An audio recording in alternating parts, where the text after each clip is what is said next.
Ay mga Ibon, welcome back po sa channel natin, Ibon at iba pa. Sa mga hindi pa po wala nakasubscribe, subscribe na po kayo at pakihit na rin po yung notification bell para updated po kayo sa mga video na ina-upload natin every week po.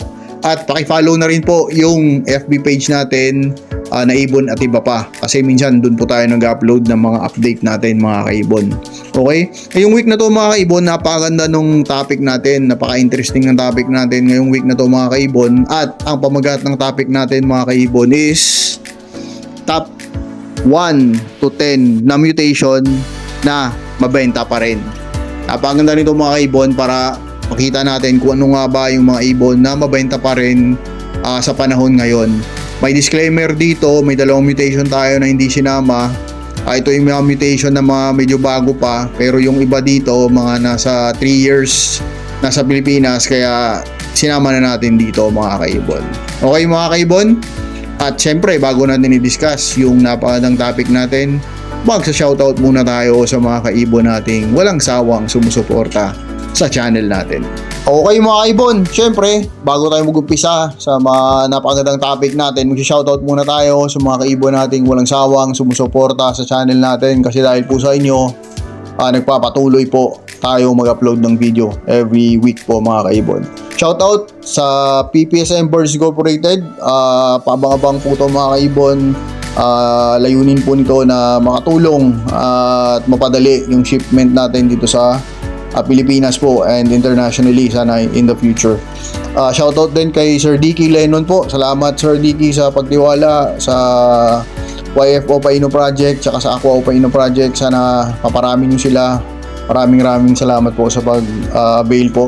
Kay Sir Dennis ng QC, kay Angelo Villena ng Cabanatuan, Randy Martinez, Yova Yodi Avery ng Muntinlupa, Darwin Lirona, Mac John Basco, KJ Mini Avery ng Samar, Patax Mini Avery ng Muntinlupa, Ronald Antonio, Sinog Avery ng Tarlac, Romel Austria, Jairil Avery ng Valenzuela, Renz Brian de la Cruz, NFR Avery ng Marikina, Brian Mapalad ng Batangas, Walter Corpus Mini Avery ng Cavite, kay Kaibon Jobert Casal JTV ng Laguna, Jai Death Ibuna ng Taguig, Mandras Family, Chris Mini Avery, Zach and Zion Avery, Pedro Ramos Jr., Pambansang Opinion, pasuporta din, Bobby Reyes, Junjun Natada, Almer Lor, Mordido Family, Yaoyan Fighters, at kay Kaibon Mark Chris Avery ng Batangas. Maraming salamat po sa inyong suporta mga kaibon. Okay mga kaibon, ngayon syempre pag-uusapan na po natin ang napakagandang topic natin. Pero bago natin pag-usapan ng napakagandang topic natin, onting tip lang po mga kaibon. Kung bibigay pa rin po kayo ng vitamin sa ibon nyo, wala pong problema, pero pabantay lang po mga kaibon, kasi ang vitamins ngayon kung nagbibigay kayo, sobrang mabilis mapanis. Okay, kasi sa sobrang init nga mga kaibon. Kaya kung nagbigay kayo ng umaga, dapat sa hapon pinapalitan nyo na po ng plain na tubig, kasi po syempre wala na pong iinumin yung ibon, hindi na po iinom sila, masihingal sila po, at ayaw naman natin na ma-heat stroke sila mga kaibon. Kaya pag nagba-vitamins pa rin, bantayan kasi mabilis mapanis. Okay mga kaibon, ngayon syempre pag-uusapan na natin mga kaibon ang topic natin na napakaganda. Ito po yung top 1 to 10 na mutation na mabenta pa rin sa mundo ng pag-ibon. Bibilisan lang to natin mga kaibon, kasi nung nakaraan haba ng content natin. Ngayon bilisan lang natin to mga kaibon. At may disclaimer pala dito, yung dalawang ibon o dalawang mutation na hindi natin sinama dito mga kaibon. Ito yung Pallid tsaka Dome Jade. Okay, at yung top 1 to 10 na to na mutation mga kaibon, ito yung base mutation, ibig sabihin wala pa silang karga. Okay, kayo na bahala magkarga sa mga mutation na to, pero ito po yung top 1 to 10 natin. Okay, simulan na natin mga kaibon sa top 10. Ang top 10 natin mga kaibon is Pale Follow. Pale Follow mga kaibon, kahit papano bumaba siya ang presyo niya, pero at least may naghahanap pa rin, may nagbi-breed pa rin mga kaibon, pero yun nga, sa kasamang palad, medyo bumaba na talaga yung presyo niya. Okay? Ang top 9 natin mga kaibon is Bronze Follow mga kaibon, Albs 2 hindi po Albs 1. Nag-usapan natin dito Albs 2 mga kaibon. Nag top 9 lang to mga kaibon, kasi sa presyo mga kaibon kasi napakamahal pa rin, may presyo pa rin ng bronze follow. Kaya naging top 9 lang siya pero may naghahanap pa rin at napagandang ibon pa rin. Ang susunod natin dito mga ibon is Grey Wing.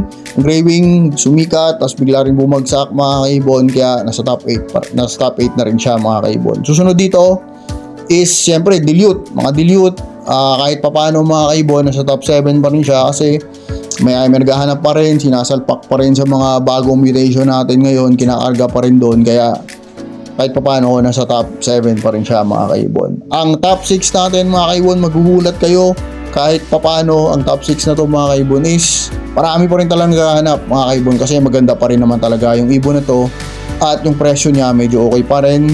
Ito po yung Red Factor mga kaibon. Ang Red Factor napakaganda pa rin, yun nga lang medyo hindi talaga sila makukunat o matitibay lalo na ngayon mainit. Ang dami ko nung nakitang nagpo-post na mamatay yung visual na Red Factor.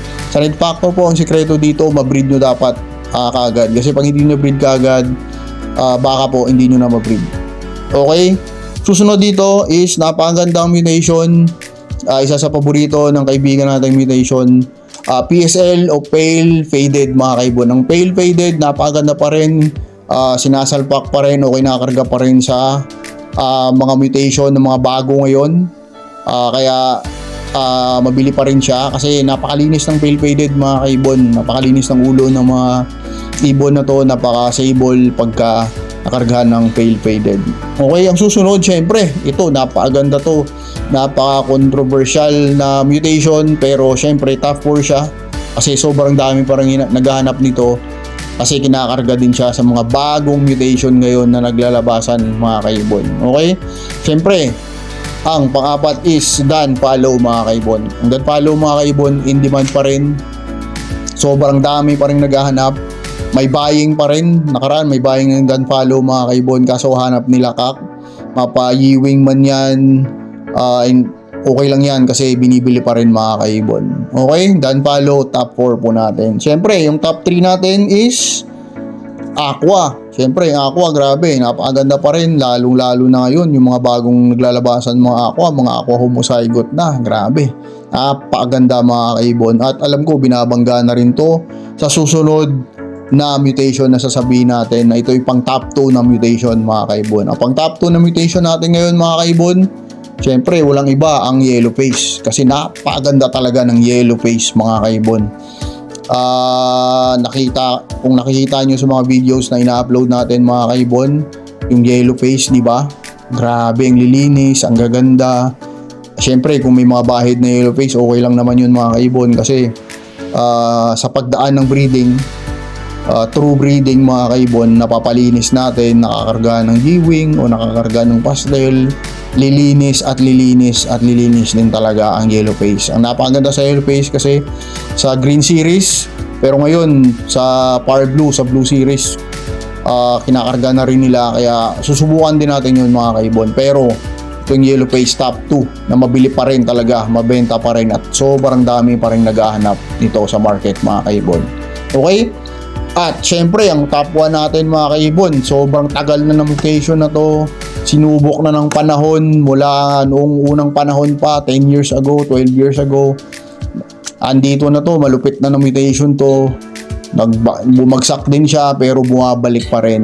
At walang kamatayang Ino mga kaibon. Yung top 1 natin, Ino mga kaibon. Kasi Ino, grabe, napakaganda mga kaibon.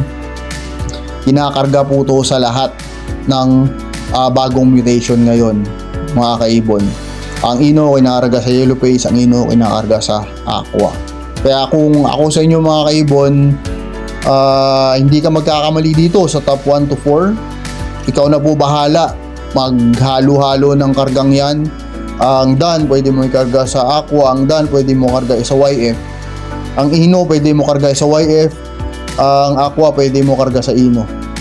Hindi ka na po magkakamali dyan mga kaibon kasi ang mga ibon na yan ang nilalabas, magaganda na talaga. Sobrang gaganda na talaga mga kaibon. Kung nakita nyo naman yung feature natin na YF Opaino o Lutino YF Opaline, grabe, napakaganda. May nakita na rin tayong YF Opadan. Sus, grabe, ang ganda rin po mga kaibon. Sobrang ganda. Aqua Opaino, napakaganda pa din. Aqua Opadan, sus, napakaganda pa rin mga kaibon. Kaya sa apat na mutation na to sa top 4 natin, kayo na po ang magkarga sa ibon nyo. Wala pong walang tapon pong mga kargang yan mga kaibon. Sobrang gaganda ng nilalabas ng mga ibon na yun. Okay mga kaibon, sana nag-enjoy kayo mga kaibon sa munting topic natin. Sobrang bilis lang na topic natin mga kaibon kasi last week, mga 2 week ata yun mga kaibon, ang haba ng topic natin. Ngayon, binilisan lang natin mga kaibon, pero sana nag-enjoy pa rin kayo. Okay mga kaibon, God bless po mga kaibon, God bless sa pamilya nyo, sa mga minamahal nyo sa buhay. God bless po sa ating lahat, sa lahat na mag-ibon. PPSM Birds Incorporated po. Ibon at iba pa. See you next time po. God bless mga kaibon. Bye.